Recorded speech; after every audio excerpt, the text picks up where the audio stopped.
Hi అండి, welcome to mini vlog. ఇదైతే next Girija Devi టెంపుల్కి వెళ్ళామండి. శక్తిపీఠంలో ఒకటైన గిరిజాదేవి టెంపుల్. అక్కడికైతే వెళ్ళాము.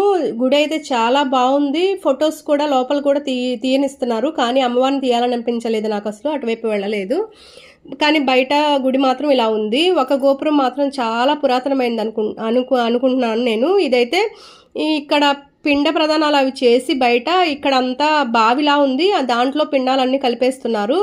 ఇక్కడైతే ప్రతి చోట దక్షిణ మాత్రం అడుగుతున్నారు. ఎక్కడికి వెళ్ళినా రండి దక్షిణ ఇవ్వండి దక్షిణ ఇవ్వండి అని ఇలా ప్రతి చోట పంతులు స్వామివార్లు అక్కడ కూర్చొని డబ్బులు అడుగుతున్నారు. ఇలా పిండ ప్రదానం చేసిందంతా దీంట్లో అయితే కలుపుతారంట. ఇక్కడ మాత్రం ఈ గోపురం మాత్రం చాలా పురాతనమైందంట. ఇది మొత్తం చాలా బాగా చెక్కారు. ఇంకా వీడియోలో ఎంతవరకు క్లారిటీగా ఉందో నాకు తెలియదు, కానీ విడిగా మాత్రం చూడటానికి 2 కాళ్ళు చాలవు అన్నట్లు ఉంది టెంపుల్ అయితే. మొత్తం మేము